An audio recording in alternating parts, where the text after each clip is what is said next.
मतलब क्या होता है डीएनए रेप्लिकेशन का? Formation of identical copies. पहले तो ये हेडिंग डालना, उसके अंदर में ही लिखना पहले। ठीक है, जो जो भी चीज था, जो चीज पीछे क्या किया था, क्या करेगा जो मौसम के साथ में नहीं दे रहा मेरा, जो चीज से पहले लिखे थे, विसिया फावा मेसल्सन स्टॉल, उसके बारे में सब कुछ लिखना है। ठीक है। फॉर्मेशन ऑफ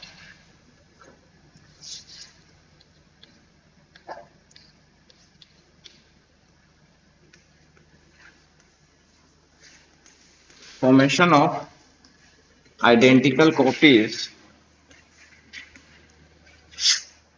आइडेंटिकल कॉपीज या फिर duplication, duplication of DNA.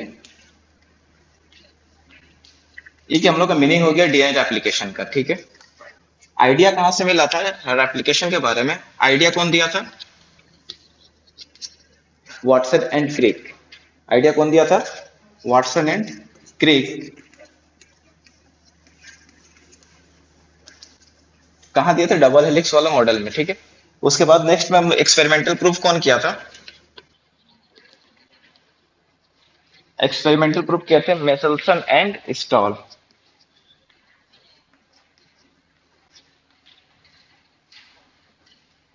Year 1958।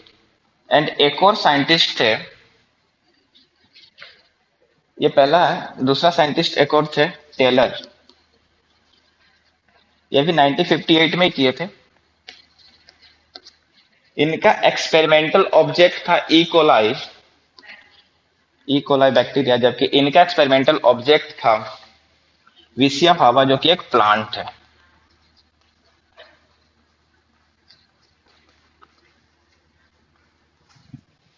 ठीक है। यहाँ तक बात हम लोग कर चुके थे। ठीक है, लास्ट क्लास में यहाँ तक का हम लोग जान चुके थे। आज आगे स्टार्ट करेंगे यहीं से। इतना नोट डाउन कर लो।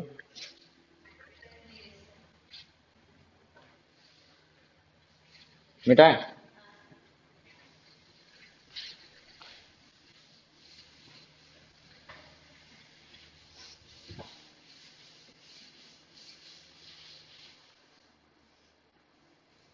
अगर मैकेनिज्म का बात करें,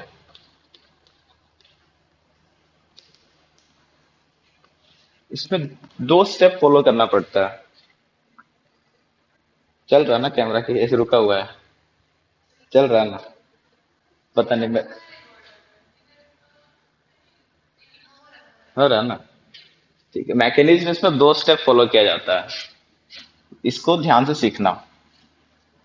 ठीक है। एग्जाम में क्वेश्चन जनरली इसमें बहुत छोटा छोटा क्वेश्चन आता है। पहला तो ये पूछ लेगा कि आइडिया कहाँ से मिला था डीएनए रेप्लिकेशन का। तो आइडिया कहाँ से मिला था? वाटसन एंड क्रिक का डबल हेलिक्स मॉडल से। एक्सपेरिमेंटल प्रूफ अगर पूछा जाए प्लांट्स का, तो प्लांट्स के बारे में कौन आइडिया देते? प्लांट्स के बारे में कौन आइडिया दिए थे? टेलर साहब। टेलर साहब प्लांट्स के बारे में आइडिया दिए। ठीक है, ये कंफ्यूजिंग टर्म्स है दोनों।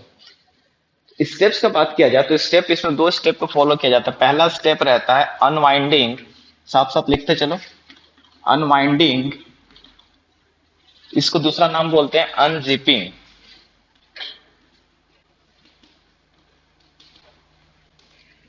एंड सेकेंड स्टेप फॉलो किया जाता है formation of new chain, formation of new chain.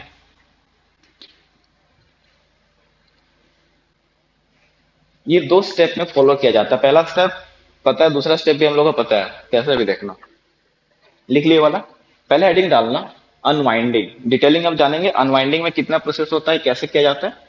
And second वाला फॉर्मेशन ऑफ न्यू चैन करेंगे। पहला स्टेप हम लोग फॉलो कर रहे हैं अनवाइंडिंग का।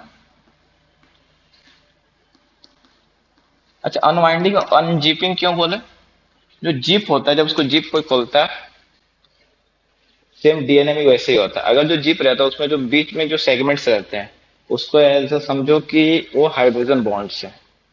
ठीक है। तो जीप खोलते हो तो हाइड्रोजन बॉन्ड है, जो खोलने वाला जिस जो जीप पकड़ते हैं, जहां पे हम लोग होल्ड करते हैं खोलते हैं, उसको समझो कि वो एक एंजाइम है, डीएनए लाइगेज। ठीक है। अभी इसमें लिखना एंजाइम्स रिक्वायर्ड, एंजाइम्स कौन कौन से रिक्वायर्ड होंगे, इन बातों को बहुत अच्छे से ध्यान रखना, याद करते चलना। एंजाइम्स रिक्वायर्ड में लिखना पहला enzyme DNA ligase, DNA ligase, DNA ligase, हम सब ये बोल दिया ना डीएनए लाइगेज अनजिपिंग का, डीएनए लाइगेज चिपकाने का काम करता है, डीएनए हेलिकेज अनजिपिंग का काम करता है, ठीक है। दूसरा लिखना है डीएनए हेलिकेज,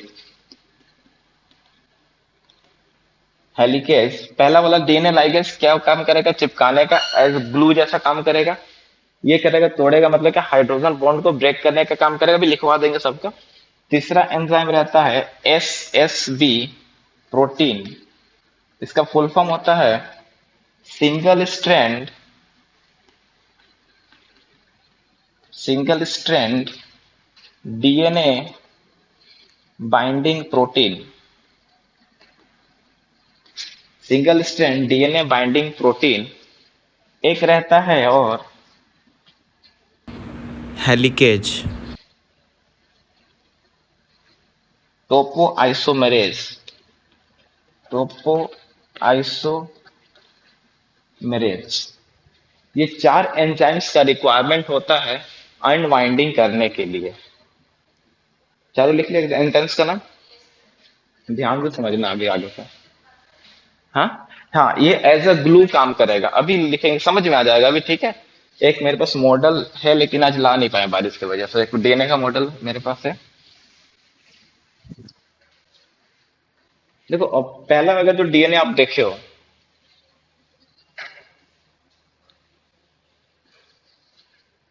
जो आप ये डीएनए देखते हो, इसके बीच में क्या रहता है, कौन सा बॉन्ड? हम्म, हाइड्रोजन बॉन्ड किसके किसके बीच में रहता है? इधर भी कोई नाइट्रोजन बेस होगा, इधर भी कोई नाइट्रोजन बेस होगा, उसके बीच में हाइड्रोजन बॉन्ड लगा हुआ है, ठीक है। अगर हम लोग बोले कि इसको क्या करते हैं, पहले अनवाइंडिंग करते हैं, मतलब इसको क्या करेंगे, पहले ऐसा खोलेंगे, अनवाइंड करेंगे, एक स्टैंड ये हो गया, दूसरा स्टैंड इसका ये हो गया, ठीक है। मतलब ये क्या होगा कि इसका जो बीच का ये जो नाइट हाइड्रोजन बॉन्ड वाला सेगमेंट था, ये टूट गया होगा किसी वजह से, इसको भी नोट डाउन मत करना, समझा रहे बस। इसको क्या हुआ, हाइड्रोजन बॉन्ड बीच का टूट गया होगा। तो ये कैसे होता है? अच्छा, पोलैरिटी क्या होता है? पोलैरिटी क्या होगा, एक तरफ 5 डैश होता है, दूसरी तरफ 3 डैश होता है, जबकि इधर उसका जस्ट उल्टा रहता है। तो अच्छा एक बात बताओ, 5 डैश क्यों होता है? 5 डैश ही क्यों बोलते हैं, 3 डैश क्यों बोलते हैं? करवा चुके हैं क्लास में। 5 डैश क्यों बोलते हैं, 3 डैश क्यों बोलते हैं? वो कैमरा में देखने से कुछ नहीं होगा, उसको एडिट भी नहीं करेंगे हम। 5 डैश क्यों होता है, 3 डैश क्यों होता है? जब पढ़ा रहे थे उस समय बताए थे कि जो हम लोग का शुगर होता है, कौन सा शुगर, पेंटोज शुगर जो होता है, यहाँ पे एक चीज और समझा रहे, समझना। पेंटोज शुगर होता है, इससे क्या कनेक्टेड रहता है, नाइट्रोजन बेस, एक नंबर से नाइट्रोजन बेस कनेक्टेड रहता है, और 5 नंबर से क्या कनेक्टेड रहता है, फॉस्फेट। नाइट्रोजन बेस का जो हम लोग साइकिल देखते हैं, तो क्या कुछ इस तरीके का साइकिल हम लोग को देखने को मिलता है, ठीक है। इस तरह का साइकिल में इसका नंबरिंग हम लोग कैसे कर रहे थे, 1 2 से शुरू कर रहे थे। अगर यहाँ भी इस नंबरिंग हम लोग 1 2 3 करेंगे तो कंफ्यूजन हो जाएगा किसका हम लोग हाइड्रोजन के बारे में बात कर रहे हैं, ठीक है। तो इसके लिए हम लोग क्या चढ़ा देते हैं, डैश चढ़ा देते हैं कार्बन वाले पे। तो ये जब चेन बनता है, तो जो नया चेन जो बनेगा, यहाँ वाला जो एल्कोहल ग्रुप रहता है, इसी के साथ तो फॉस्फेट बाइंड करता है, ऐसे डाइफॉस्फेट बॉन्ड बनाता था, याद आ रहा, डाइफॉस्फेट बॉन्ड बनाता था यहाँ पे। तो अगर नेक्स्ट में देखोगे तो क्या ये शुगर मॉलिक्यूल रहेगा, उसका फिर से एक वो एंड खाली रहेगा, ये तो कहीं ना कहीं जाके तो लास्ट में खाली रहेगा, और फर्स्ट वाला क्या रहेगा, फॉस्फेट खाली रहेगा। तो क्या कार्बन को 5 डैश वाला कार्बन को फॉस्फेट खाली है, इसलिए 5 डैश एंड रहता है, जबकि दूसरा 3 डैश का खाली रहता है, इसलिए इसको क्या बोलते हैं, 3 डैश एंड बोलते हैं। इसको ध्यान में रखना, एग्जाम में आया हुआ क्वेश्चन है, ठीक, इसको 5 डैश क्यों बोलते हैं, अभी का नहीं, बहुत पहले के एग्जाम में आया हुआ क्वेश्चन है। अनवाइंडिंग वाला अगर सेगमेंट हम लोग देखें, अगर इस डीएनए को मैं क्या कर रहा हूँ, इसको रोटेट कर रहा हूँ, ठीक है। अगर इसको रोटेट करके, ये वाला बात समझ गया ना, इसको कैसे किया जाता है, अगर इसको रोटेट करते हैं हम, इसको रोटेट करके मैं अगर बनाऊं तो ये डीएनए कुछ इस तरीके का हम लोग को देखने को मिलेगा। इसके बीच में हाइड्रोजन बॉन्ड्स लगे हुए होंगे। ठीक है। अब जब डिवीजन होता है डीएनए रेप्लिकेशन के लिए, बातें समझ लो एक बार, पहले जान चुके हो। जब भी सेल डिवीजन होता है, सेल डिवीजन का एस फेज में रेप्लिकेशन होता है। प्रोकैरियोट्स से यूकैरियोट्स, प्रोकैरियोट्स, हाँ क्या प्रो या यू कैरियोट्स में ऐसा कंडीशन रहता है। ठीक है। और जबकि प्रोकैरियोट्स में जस्ट पीरियड ऑफ फ्यूजन से जस्ट पहले रहता है। ठीक है। तो ये एस फेज में क्या हो रहा है, हम लोग बात कर रहे हैं किसका, यूकैरियोट्स में एस फेज में होता है ये। ठीक है। तो एस फेज वाला में क्या होगा, देखो इधर ध्यान से, डीएनए हेलिकेज नाम क्या है, नाम में इसका काम छुपा हुआ है। डीएनए हेलिकेज आएगा। कौन एंजाइम एस फेज में आ रहा है, डीएनए हेलिकेज आएगा। डीएनए हेलिकेज एक कहीं भी जाके बाइंड हो जाएगा। क्या मैं जब वर्ड बोल रहा हूं कहीं भी, तो कहीं भी बाइंड हो जाएगा। जब इसको चेक किया गया तो इसका एक स्पेसिफिक साइट देखने को मिलता है। डीएनए हेलिकेज हर जगह जाके बाइंड नहीं होता है, कुछ स्पेसिफिक जगह पे ही बाइंड हुआ होता है। अगर प्रोकैरियोट्स का बात करो, जब भी अगर किसी के बारे में बात करते हैं ये प्रोकैरियोट्स में, तो प्रोकैरियोट्स में ऐसा एक ही जगह मिलता है, जबकि यूकैरियोट्स में बहुत सारे जगह पर ये वाले साइट्स मिलते हैं। देखो कैसे, इसको क्या बोलते हैं, अगर एक जहां पे मान लो कि इस वाले सेगमेंट में डीएनए हेलिकेज बाइंड हो रहा है। ठीक है। तो इस वाले साइट को अगर हम लोग विजुअलाइज करें तो नॉर्मल चेन रहेगा। इस वाले साइट को सिर्फ हम लोग जूम आउट कर रहे हैं, मैग्नीफाई कर रहे हैं। इस स्पेसिफिक साइट पे हमें स्पेसिफिक तरह का कुछ बातें देखने को मिलती, जहां पे A T T A T T T T ऐसे सीक्वेंस कुछ लगे हुए देखने को मिलते हैं। ए का कॉम्प्लीमेंट्री क्या होता है, टी, टी का, टी का ए, टी का ए का टी, टी का ए, टी का ए, टी का ए का टी, जी का सी, सी का जी। कुछ ऐसा सीक्वेंस देखने को मिल रहा है। इधर मान लो इधर भी जी है, सी है। तो क्या देख रहे हो कि जी और सी ज्यादा या ए और टी ज्यादा है। ए और टी ज्यादा रहे, जी और सी के बीच में कितना बॉन्ड रहेगा, ट्रिपल बॉन्ड रहेगा। इसको इसे समझो, ए और सी के बीच में कैसा बॉन्ड रहेगा, जी और सी के बीच में ट्रिपल बॉन्ड, जबकि ए और टी के बीच में रहता है डबल बॉन्ड। क्या यह बात तक बात समझ में आया। ऐसे डबल बॉन्डिंग और इधर ट्रिपल बॉन्डिंग। तो जहां पे ए और टी ज्यादा है, ए और टी ज्यादा है मतलब क्या हो गया, वो साइट 80 रीच हो गया। ठीक है। इसको क्या बोलते हैं, 80 रीच वाला साइट हो गया। क्या ये बात समझ में आया। 80 रीच वाले साइट पे क्यों बाइंड होगा, क्योंकि यहाँ डबल बॉन्ड है हाइड्रोजन का। डबल बॉन्ड हाइड्रोजन का रहने से क्या होगा, एनर्जी का खर्चा कम पड़ेगा। अगर ट्रिपल बॉन्ड में भी तो जा सकता था, बट क्यों नहीं गया, एनर्जी का कंजर्व कर रहा है, कंजर्वेशन कर रहा है, एनर्जी बचा रहा है। ठीक है। तो ये हेलिकेज कहां पे आकर बाइंड होगा, हमेशा 80 रीच वाले साइड पे कौन बाइंड होगा, हेलिकेज। जैसे ये आया बीच में हेलिकेज, हेलिकेज बीच में जैसे आया, ये दो आएगा जनरली। ठीक है। दो यहाँ समझने के लिए करते हैं, क्या करेगा, इधर से बीच में जैसे ही आएगा, इधर चलते जाएगा, चलते जाएगा तो क्या होगा, हाइड्रोजन बॉन्ड ब्रेक करते जाएगा एक तरफ से, इधर से भी हाइड्रोजन बॉन्ड ब्रेक करते जाएगा। ठीक है। मतलब क्या, दोनों डायरेक्शन में कर रहा है, तो बाई डायरेक्शनल ये हाइड्रोजन बॉन्ड्स को ब्रेक करते जाता है। अगर मान लो हम लोग पढ़े थे रीवाइंडिंग पढ़े थे, डीनेचुरेशन रीनेचुरेशन के बारे में डीएनए का पढ़े थे, तो क्या डीनेचुरेशन डीएनए का हो रहा है यहाँ पे।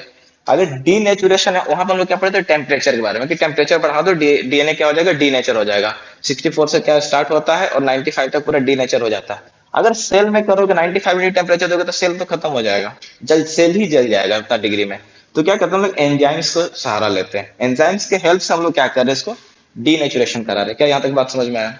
जैसे ही एंजाइम आया, हाइड्रोजन बॉन्ड तो क्या हो गए, ब्रेक हो चुके हैं। क्या ये बात समझ में आया। तक हाइड्रोजन बॉन्ड अगर ब्रेक हो गए तो क्या, ये तो टेम्परेचर तो इसमें नॉर्मल है, मतलब क्या ये ऐसे ऐसे बॉन्ड तोड़ते चल रहा है, तो फिर वापस से रीज्वाइनिंग भी तो हो सकता है। तो डीएनए का नेचर होता है रीज्वाइन हो जाएगा, उसको बचाने के लिए ये क्या था, हेलिकेज था। अगर ये इधर से इधर बॉन्ड तोड़ते हुए चल रहा है, इसको डायग्राम में बना लोगे, नेक्स्ट डायग्राम बनाए कि इसको मिटा के करें, यहाँ पे तुम लोग बना लोगे ना ये डायग्राम फिर से। अच्छा सीधे अलग बता दे रहे थे।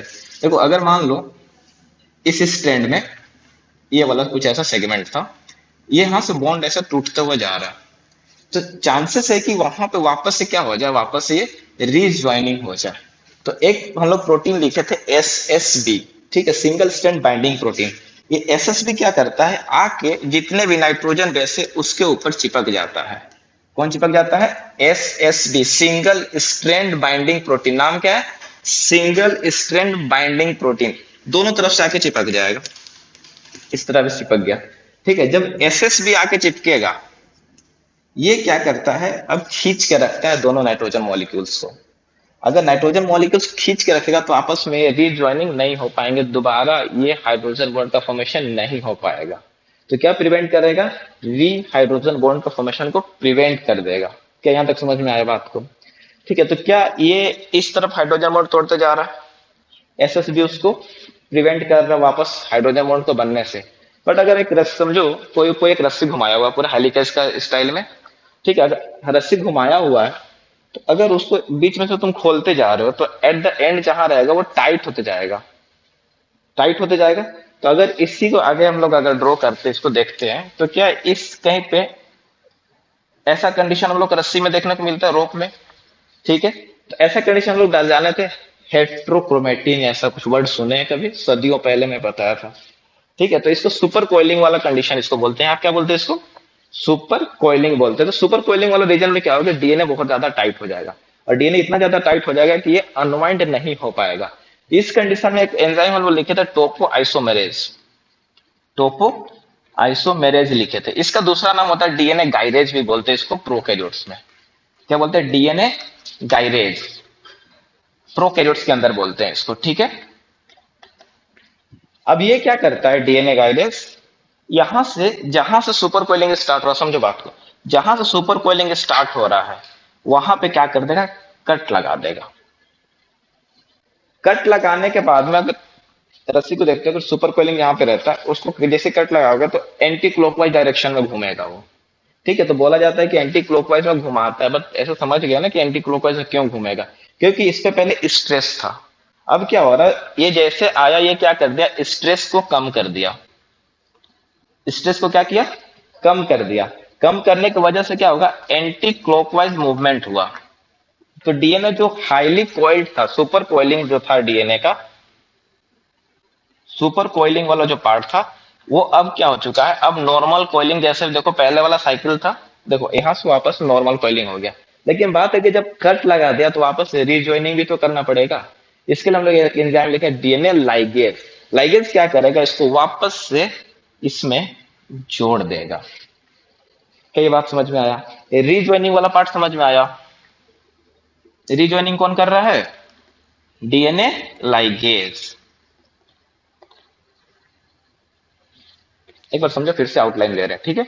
अनवाइंडिंग का प्रोसेस में क्या क्या हुआ है, डीएनए का मैकेनिज्म हम लोग जो पढ़ रहे हैं एप्लीकेशन का, उसमें दो प्रोसेस होते हैं, एक अनवाइंडिंग और एक new chain formation. New chain formation and unwinding. Unwinding के अंदर हम लोग क्या देख रहे हैं कि हमें यहाँ पे कुछ चार स्पेसिफिक एंजाइम्स की जरूरत पड़ रहा है।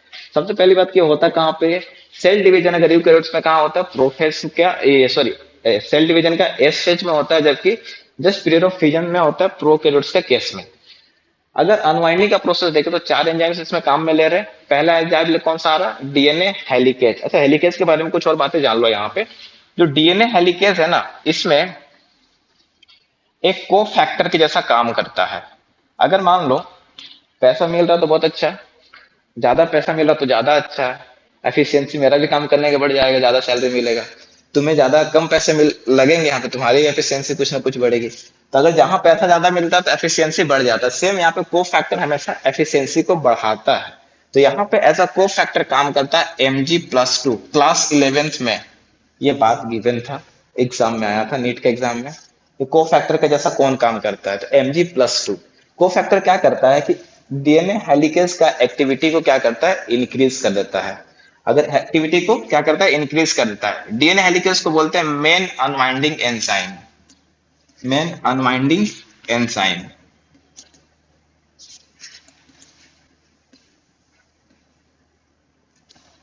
ठीक है, क्या बोलते हैं इसको, मेन अनवाइंडिंग एंजाइम। इसको थोड़ा एल्केलाइन पीएच चाहिए। क्या चाहिए? एल्केलाइन पीएच चाहिए इसको वर्क करने के लिए। ये क्या कर रहा है, इसका काम क्या है? हाइड्रोजन बॉन्ड को ब्रेक करना। क्या समझ में आया डीएनए हेलिकेज के बारे में? ठीक है, चलो इतना लिखो पहले। ठीक है, देखो डीएनए हेलिकेज आया, कहाँ पे आके चिपकेगा? एक स्पेसिफिक साइट पे जिसको बोलते हैं हम लोग 80 रीच। और इस साइट का नाम ही है, इसका साइट का नाम है ORI बोलते हैं। इन ओरिजिन ऑफ रेप्लिकेशन बोलते हैं इसको, पहला नाम, या इनिशिएशन ऑफ रेप्लिकेशन, इसको दोनों नाम लिख सकते हैं कहीं पे। ओरिजिन ऑफ रेप्लिकेशन भी बोलते हैं इसको, या फिर इनिशिएशन ऑफ रेप्लिकेशन। ठीक है, इसका दो नाम है ORI का। ORI स्टैंड किसके लिए होता है? ओरिजिन ऑफ रेप्लिकेशन, या फिर इनिशिएशन ऑफ रेप्लिकेशन। क्या रेप्लिकेशन, ये बात सही समझ में आ रहा है कि रेप्लिकेशन स्टार्ट भी तो ही कर रहा है, ओरिजिन भी यही है ना। ठीक है, तो क्या करता है, ओआरआई साइट को डीएनए हेलिकेज फाइंड करता है। जैसे ओआरआई साइट उसको मिलता है, वो क्या करता है, जाके अटैक कर देता है कहाँ पे? हाइड्रोजन बॉन्ड्स के ऊपर में। हाइड्रोजन बॉन्ड में ऐसे अटैक करता है कि दोनों साइड में क्या करता है, हाइड्रोजन बॉन्ड को तोड़ते चलता है, बाई डायरेक्शनल एक्शन करते चलता है। जो आपका बुक में गिवन डायग्राम है यही वाला, देखो बुक में क्या गिवन, जो बुक में ये डायग्राम देखते हो, ये फोर्क वाला डायग्राम, ऐसा कुछ बुक में डायग्राम देखते हो ना, ये डायग्राम कई कई बच्चों को समझ में नहीं आता है। ये डायग्राम है क्या चीज? डीएनए तो ऐसा होता नहीं है कभी। देखो बेसिकली क्या है, यहां से किसी एक सेगमेंट को इस साइड में ले लो या इस साइड में, क्या डबल स्टैंडर्ड है? अगर इसको ड्रॉ करो तो क्या कुछ ऐसा ड्रॉ हो रहा? ठीक है, यही वाला सेगमेंट, यही वाला रोटेट करके ये बुक में गिवन रहता है डायग्राम। ठीक है, इसको बोलते हैं डीएनए फोर्क। चलो इतना पहले नोट डाउन करो, फिर आगे देखते हैं। बंद कर दे भाई उसको अभी, पता नहीं आज फिर से आवाज